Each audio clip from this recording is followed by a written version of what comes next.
एक बड़ी घटना से आपको रूबरू करा रहे हैं। ये घटना सुनकर शायद आप चौंक जाएँगे। ये घटना है काफ़ी समय पहले की है, जब भारत में जर्मनी से 2 अंग्रेज़ आते हैं। जर्मनी से 2 अंग्रेज़ भारत में भारत के मॉन्यूमेंट्स को, भारत के प्राकृतिक पैलेस को देखने आते हैं और सबसे पहले जर्मनी से वो दिल्ली पहुँचते हैं।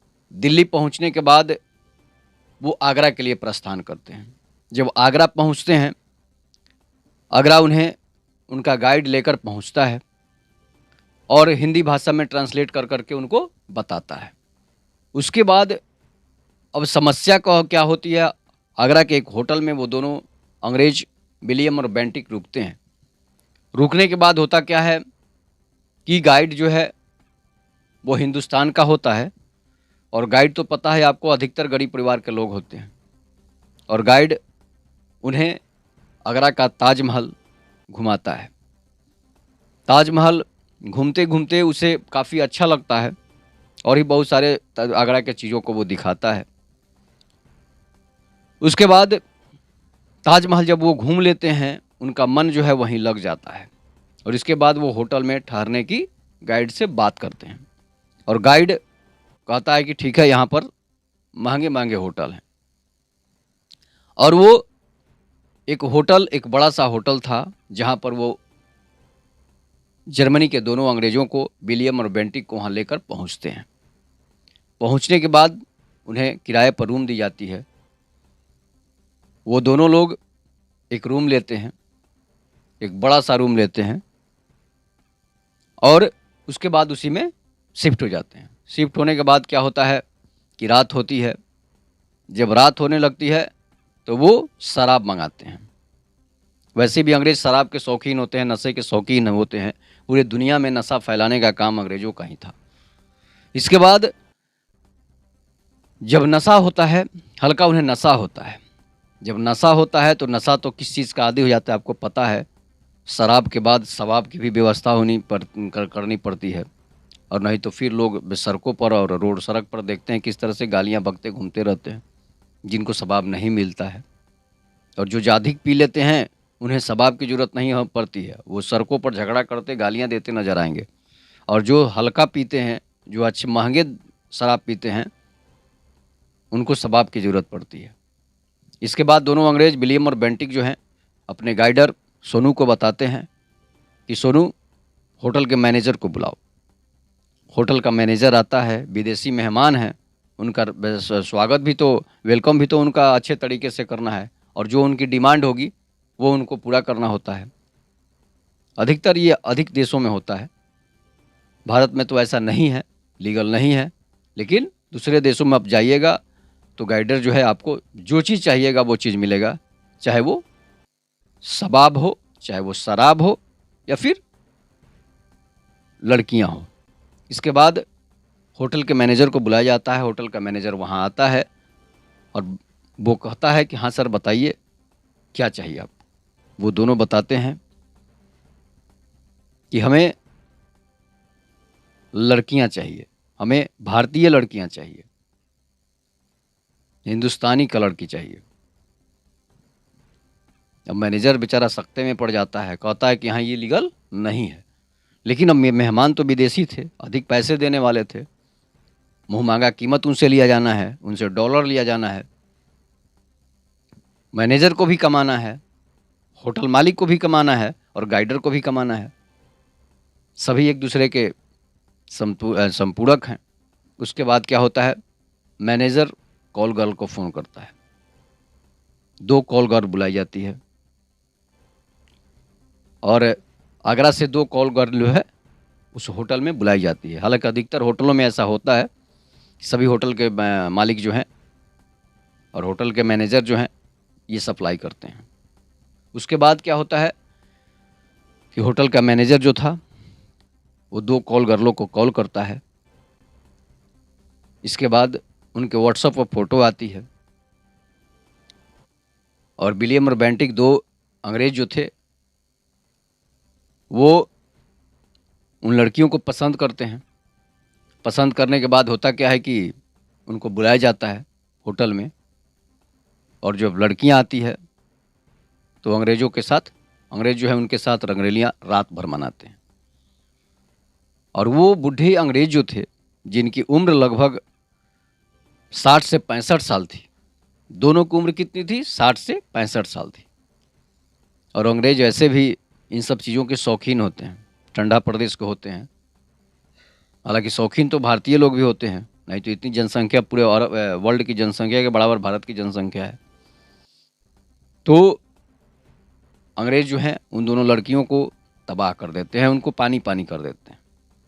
इसके बाद दोनों लड़कियों की हालत बिगड़ जाती है। सुबह उन्हें हॉस्पिटल में एडमिट करा दिया जाता है। इतनी बेरहमी से, इतनी बेतरतीब से वो करते हैं। इसके बाद होटल के मैनेजर को पैसे मिलते हैं, डॉलर मिलते हैं, और वो खुशी खुशी वहाँ से चला जाता है। अब होता क्या है, सुबह जब उनको रूम छोड़ने की बारी आती है, सुबह जब वो चेकआउट करने के फिराक में रहते हैं, तब तक सुबह तक 10 बज चुका होता है। जब 10 बज चुका होता है तो होटल की रिसेप्शनिस्ट जो थी, लड़की थी, 24 साल की लड़की थी, रिया गुप्ता उसका नाम था, वो वहाँ पर पहुँचती है। उसकी सुंदरता देखकर दोनों अंग्रेज मंत्रमुग्ध हो जाते हैं, और दोनों अंग्रेज सख्ते में पड़ जाते हैं कि भाई जो कॉल गर्ल इसने बुलाया था उससे बेटर तो यही है।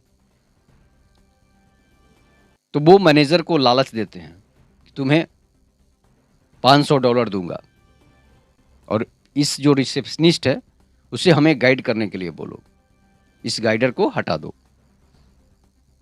पैसे की लालच में मैनेजर जो है पड़ जाता है, और उस गाइडर को हटाकर रिया गुप्ता को लगा देता है। और रिया गुप्ता मध्यम वर्ग की लड़की थी, होटल मैनेजमेंट करने के बाद रिसेप्शनिस्ट का होटल में काम कर रही थी। इसके बाद उसे अच्छे खासे पैसे भी मिल रहे थे, और होटल में जो काम करता है, बड़े बड़े शहरों में जो लड़कियां हो, नौकरी करती हो, या फिर होटलों में काम करती हो, बियर बार में काम करती हो, कहीं भी काम करती हो, वो नशे का आदी जरूर होती है। शराब का, नशे का उन्हें लत लग जाता है। गाइडर उन्हें दिन भर घुमाते हैं, विश्वास में ले लेते हैं, दूसरे दिन भी घुमाते हैं, और उसे अधिक विश्वास हो जाता है रिया गुप्ता को। और एक दिन वो लोग होटल में शराब पार्टी मना रहे होते हैं। अंग्रेज, दोनों अंग्रेज विलियम और बेंटिक, जब होटल में शराब पार्टी मना रहे होते हैं तो वो रिया गुप्ता से बोलते हैं कि आप भी इस पार्टी में शामिल हो सकती हैं अगर आपका विचार हो तो, कोई जोर ज़बरदस्ती नहीं है। अब रिया गुप्ता को लगता है कि ये दोनों अंग्रेज काफ़ी अच्छे हैं। वैसे अंग्रेज तो दिमाग से धूर्त होते ही हैं, नहीं तो भारत गुलाम नहीं होता, दुनिया पूरी गुलाम नहीं होती अगर अंग्रेज धूर्त नहीं होते तो। उनका नीति होता है फूट डालो और राज करो। ये अंग्रेज़ों की डीएनए में है। धूर्तता जो है अंग्रेज़ों के डीएनए में है। हिंदुस्तान का ही डीएनए है जो इस तरह की धूर्तता से दूर रहता है, किसी पर भी जल्दी विश्वास कर लेता है, चाहे वो किसी भी धर्म के लोग हों, किसी भी जाति के लोग हों, किसी भी देश के लोग हों। भोले लोग होते हैं हिंदुस्तान के। और इसके बाद लड़की जो है उनके विश्वास में पड़ जाती है, और उनसे फेथ हो जाता है कि अंग्रेज अब जो है गलत हरकत करने वाले नहीं हैं। उसके बाद शराब पार्टी मनाने लगती है। क्या होता है कि वो शराब के नशे में इतने हो जाते हैं, गिर जाते हैं, और वो रिया गुप्ता को ही ज़्यादा शराब पिला रहे थे। शराब पिलाते पिलाते क्या होता है कि रिया गुप्ता जो है बेड पर पड़ जाती है, बदहवास हो जाती है। इसके बाद अंग्रेज जो हैं, दोनों अंग्रेज उसके कपड़े उतार देते हैं। उसे अब रिया गुप्ता को पता भी नहीं होता है कि हमारे साथ क्या हो रहा है। ना उसके हाथ पैर काम कर रहे हैं, ना हाथ काम कर रहा है, ना पैर काम कर रहा है। दिमाग काम कर रहा है लेकिन हाथ पैर तो काम कर नहीं रहा है, आवाज़ भी नहीं निकल रही है। वो अपनी आंखों से सारी चीज़ें देख रही है, इसलिए कि नशा इतना चढ़ चुका था। शायद वो पहले कम नशा की होगी, उस दिन ज़्यादा नशा दे दिया गया धोखे से। और दोनों अंग्रेज जो हैं वो हल्की हल्की नशा लिए हुए थे। अंग्रेज वैसे भी धूर्त होते हैं, आपको पता है। उसके बाद रिया गुप्ता के साथ वो रेप करते हैं। रिया गुप्ता के साथ जो है जोर ज़बरदस्ती करते हैं, उसके साथ कुकर्म कर देते हैं। इसके बाद अब जब सुबह होता है, रिया गुप्ता का नशा टूटता है। वो देखती है कि हमारे साथ क्या हो गया, ये बहुत बड़ा अनर्थ हो गया। उसके बाद जब अनर्थ हो जाता है तो अब मैनेजर के पास ये समाचार पहुंचता है कि भाई अंग्रेज़ों ने ऐसे-ऐसे कर दिया, और अंग्रेज़ों को $500 की लालच थी। सॉरी, मैनेजर को $500 की लालच थी, इसलिए वो बात को हला भी नहीं करना चाहता था। रिया गुप्ता को एडमिट करा जाता है हॉस्पिटल में। इस तरह से गंदे तरीके से उन्होंने उसके साथ बर्ताव किया था, दुष्कर्म किया था। अब होता क्या है कि हॉस्पिटल रिया गुप्ता पहुंचती है। इसके बाद मैनेजर को वो कहती है कि हम इन अंग्रेज़ों पर एफआईआर करेंगे। और मैनेजर, जिस होटल में वो काम कर रही थी, उसका मैनेजर जो था, वो तो सख्ते में पड़ जाता है कि भाई अब जब एफआईआर हो जाएगी, हमारे विदेशी मेहमान हैं, तो इनकी अवहेलना हो जाएगी, इनका अपमान हो जाएगा। तो रिया गुप्ता को $500 का लालच दिया जाता है और बोला जाता है कि तुम्हारे इलाज में जितने खर्चे लगेंगे वो भी दिया जाएगा और ऊपर से $500 दिया जाएगा। रिया गुप्ता मध्यम वर्ग की थी, नशा भी करती थी, तो वो $500 के लालच में मान जाती है और एफआईआर नहीं करती है, अपना इलाज करवा लेती है। इधर $500 मैनेजर को भी मिलता है और $500 रिया गुप्ता को भी मिल जाता है, और उन दोनों लड़कियों को, कॉल गर्ल को भी कुछ खर्चे मिले हुए होंगे जो डॉलर के रूप में। उनका तो धंधा था, पेशा था, इसलिए वो बात को नेगलेक्ट कर गई। और रिया गुप्ता का तो धंधा था नहीं, लेकिन पैसे की लालच भी कुछ भी करवा सकता है। और दोनों अंग्रेज़ों को ससम्मान वापस जर्मनी भेजा जाता है, विलियम और बेंटिक को।